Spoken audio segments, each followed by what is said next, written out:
Now are we ready to draw Winnie the Pooh? Yeah. All right, let's get started. Now, it might be surprising for a character that's really round and soft looking. We're actually going to start with a rectangle on our page. And this one's going to be taller than it is wide. So we usually say draw a greeting card or draw a Pop-Tart on your page. That's kind of the proportion you want here. But you'll notice from my sketch, I'm not concerned with perfection. I'm working very sketchy, very light. And spoiler alert, he's not going to look like a rectangle at the end. So don't worry about this looking perfect. Anytime that you draw characters, though, you want to use construction lines to help you get the features in the right spot. For Pooh Bear, I place in 2 horizontal lines, creating 3 pretty even shaped and sized rectangles there. It doesn't need to be exact, but roughly the same. I then want to use those lines, and I'm going to extend them out to the left to create a little box off to the side. So I'm extending these lines out, and I'm going to create this little tiny box. So we have something that looks like a geometric coffee mug or a briefcase on its side, something very, very angular right now. Right now, we're trying to finish up a foundation for Pooh Bear, and then we're going to get to our details. And so the last thing for our foundation is we want to find the halfway point of this little line right here. I'm going to give myself a little marker. And then I'm going to find the halfway point of this line right here. Give myself a little marker. I then connect the two with a diagonal line, and voila, that is your foundation for Pooh Bear. Are we starting to see Pooh Bear? Mm-hmm. Yeah, you're like, not at all, definitely not. Yeah, it doesn't look like Pooh Bear just yet, so that's totally fair. If it makes any more sense, we are drawing him in profile. So maybe that connects some of the dots for you. Some of you might still be like, nope, got nothing, that's okay. But this will become Pooh Bear, I promise you. This just helps us with our proportions. The first thing that I want to sketch on Pooh Bear is his nose. And I'm going to go to this outer corner in that little box, and I'm going to place in a little letter C curve here. The shape of his nose is more like a gumdrop shape, so I'm then going to create this really soft round portion for the top of the nose. And by all means, don't feel like you need to stay within the shape of these rectangles and boxes. Again, they're there for proportions, not exactly like it needs to be within that boundary. And then as far as his expression goes, I personally like to go with a smile because Pooh Bear is very friendly, very warm, very kind character. So I like to go with a big letter U shape for his smile, and I just bring it into that center rectangle. But when characters smile really big, you'll notice they get a little crease at the end of their smile. It's like a little rainbow. Pooh Bear gets the same thing. So I've just placed in a little tiny C curve there, showing that cheek. Underneath his smile, we're going to place in a tiny letter C for his bottom lip. So it's literally just a letter C right there. Now, Pooh Bear is known for being a little bit on the fluffy side. He likes to eat a lot of honey, and he stands in front of the mirror and sings that he's short, fat, and proud of that. And so, and he does, it's true. And so because of that, we just go straight from the lip into his belly. There's like no jawline on Pooh Bear. He is just all fluff, body positivity icon Pooh Bear. Yes, he's been doing it for 100 years. Now that we've drawn some features on our page, let's go back and lock some of this in. We want to make sure that it's really nice and dark, really standing out here. If you're not familiar with the term locking in, that's what I was referring to at the beginning of class when I mentioned that we'd be going back and darkening in features we like or finalizing them. This is something we're going to do throughout the class, but only when we like something. So if something looks good to you, lock it in.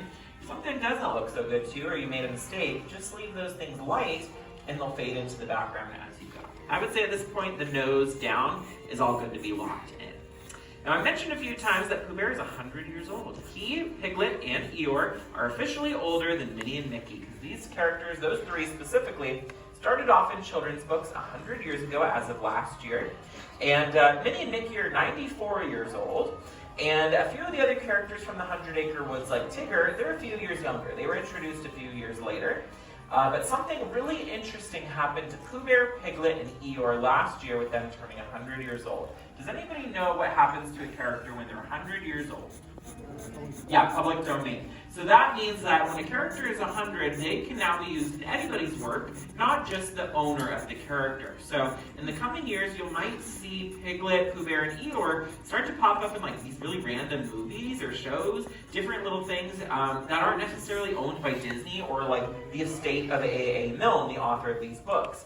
And so it's really interesting. Well, again, these are kind of like the first Disney characters, we'll say, to really enter this space. Mickey and Minnie will be there in just a few years, so it should be pretty interesting to see what happens then. But keep your eyes peeled. Again, you might start to see a lot more of these characters in the coming years. Now that we've kind of worked our way down, we're going to hop back up to the nose for a moment, and we're going to start rounding out some of these harsh edges towards the top of his head. So I'm adding in a little bump here, just to soften out the nose. And Pooh Bear is a teddy bear, but he was actually based off of a real bear that used to live at the London Zoo. This bear was named Winnipeg, and Winnipeg was a black bear. Black bears have sloped heads and prominent brows, and so that's why we have some of these shapes on our page currently. I'm creating this letter S shape for Pooh Bear's brow. It kind of protrudes forward from his face there. And then you actually already drew his sloped forehead when you drew that diagonal line. Now we're just going to go over it, kind of smooth it over so it's not so harsh. And then at the back of his head, let's end with like a little hilltop or bump at the back. So it should look something kind of like that. The back of Pooh Bear's head is much easier. It's just a stretched backwards letter S. So I'm going to go out for my first two rectangles. And then when I reach that final construction line, it curves the other way there. We'll go back, we'll lock these in, but we're going to need to add a feature to the top of his head to make it look more like a bear. What do you think we're missing? The ears, yeah. Now, something that's pretty cute about bears is they're large animals, but they got teeny tiny ears. And so for Pooh Bear, his ears aren't going to be super large. They're just like an oval, about the size of a grape or an olive.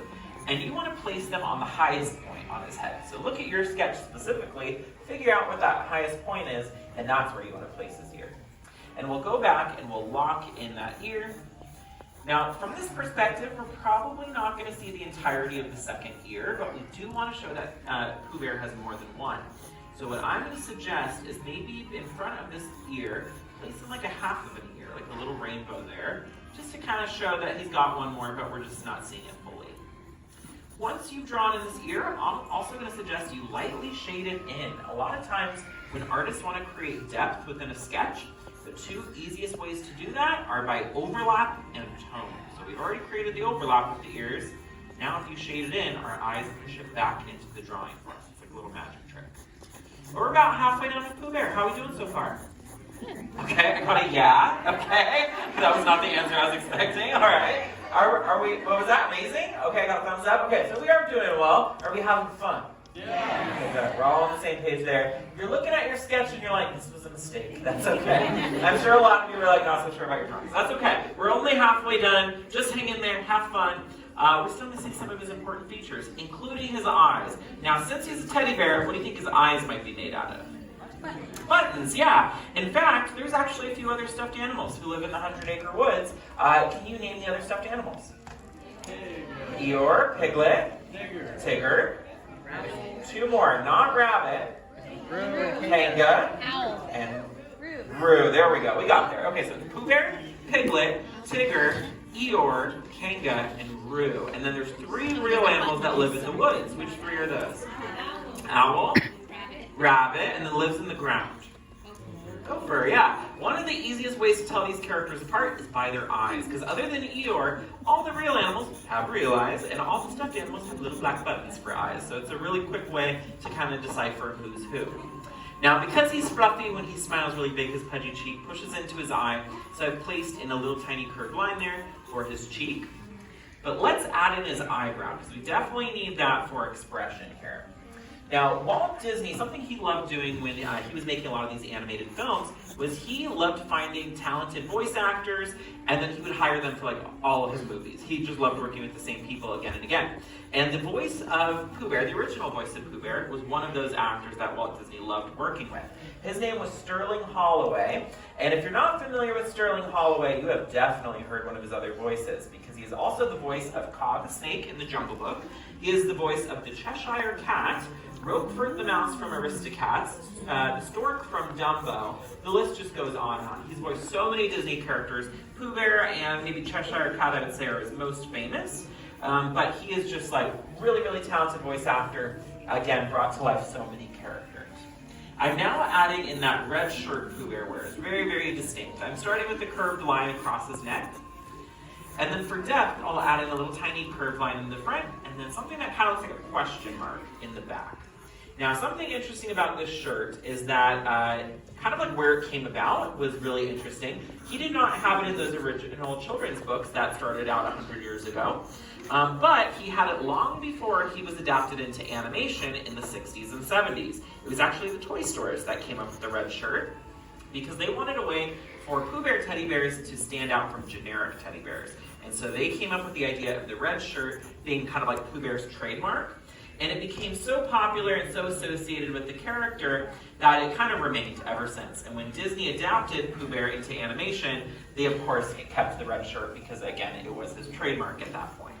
But once you've drawn in his red shirt, that's all you need for Pooh Bear. Anything else you want to add is extra credit. So if you think he needs a honey pot or the 100-acre woods behind him, or maybe you want to draw in some other characters, totally up to you. Have fun with it. But once you're done adding your extra credit, the last step, anytime you draw a character, is signing your name nice and proud because you've drawn your very own Pooh Bear. All right, so now that we're done, how did we do? Okay, great. Okay, amazing. Okay, so I feel like that was improvement from the halfway point. Did we have fun? Okay, great. I want to see how you all did. You're reading my mind. We're going to end with an art show. What was that? I can't hear you.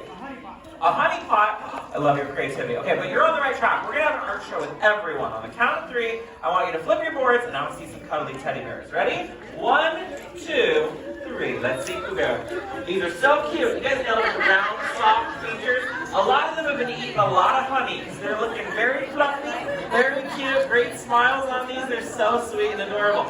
A lot of personality in these too. So cute. Great shading. Very nice. Like, some of them are like little tiny teddy bears. They're so cute. Give yourselves a round of applause. Nice work. Excellent job all around. So cute. We have classes the entire day. We would love to draw with you again. If we don't see you again, though, have a great rest of your day and class is dismissed. Give Josh a big round of